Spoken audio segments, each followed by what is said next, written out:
जय जय श्रीमन नारायण और श्री वृंदावन बिहारी लाल की जय। आज हम बात करेंगे श्री निर्जला एकादशी कब है। बहुत सारे भक्तों के मन में कन्फ्यूजन आ रहा है कि निर्जला एकादशी 6 को मनाएं या 7 को मनाएं। बिल्कुल शास्त्र प्रमाणिक बात कहूँगा, ध्यान से सुनना। यही प्रश्न धर्मराज युधिष्ठिर ने भगवान जनार्दन से पूछा। आपके कहने पर मैंने अपरा एकादशी किया और भी बहुत सारे महात्मा आपने सुनाए, मैंने सबको किया। लेकिन ये जो ज्येष्ठ मास शुक्ल पक्ष की यह जो 11 है, इसको क्या कहते हैं? भगवान कहते हैं इसका नाम है निर्जला एकादशी। और इस व्रत को यही प्रश्न भीमसेन जी ने अपने गुरुदेव वेदव्यास जी से किया था। और वेदव्यास जी के कहने पर भीमसेन जी ने भी इस व्रत को किया था, तो नाम पड़ा था भीमसेनी एकादशी। मैं बहुत शास्त्र प्रमाणिक बात कहूँगा। अब जिन लोगों के मन में ये कन्फ्यूजन है एकादशी 6 को करें या 7 को करें, उनके लिए बहुत अच्छी बात बताऊँगा, ध्यान से सुनिएगा।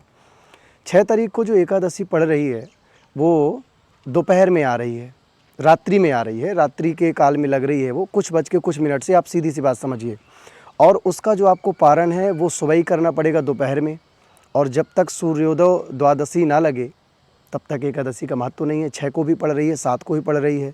बिना जल के आप रहेंगे तो हमारा थोड़ा सा मुश्किल हो जाएगा माताओं बहनों को। तो आप ये सीधी सी बात समझें कि एकादशी व्रत आप 7 को ही रखें। अब 7 को क्यों रखना है? क्योंकि यदि आप 7 को रखते हैं तो उसकी बड़ी अत्यंत महिमा है। जैसे कि हस्त नक्षत्र में रक्षाबंधन और रोहिणी नक्षत्र में जन्माष्टमी बहुत फलदायी हो जाती है, इसी प्रकार चित्रा नक्षत्र की एकादशी और भी महत्वपूर्ण होती है। तो जो 7 को है वो चित्रा नक्षत्र भी पड़ रहा है।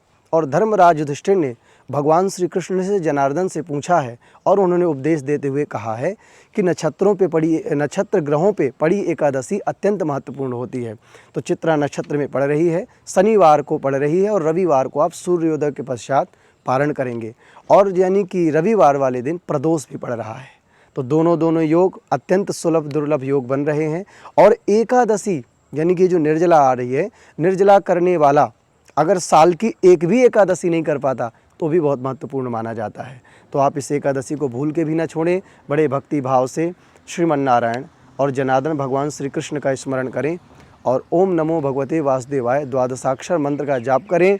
श्री वृंदावन बिहारी लाल का स्मरण करें और महात्म धर्मराज युधिष्ठिर को भगवान श्री कृष्ण ने जो महात्म किया है उस महात्म की कथा को भी एकादशी वाले दिन पढ़ें और आप खूब आनंद से मनाएं। बिल्कुल निश्चिंत हो जाएं। 7 को ही रखना है, शनिवार को रखना है और 8 को सूर्योदय के पश्चात आपको पारण करना है। बोल वृंदावन बिहारी लाल की जय।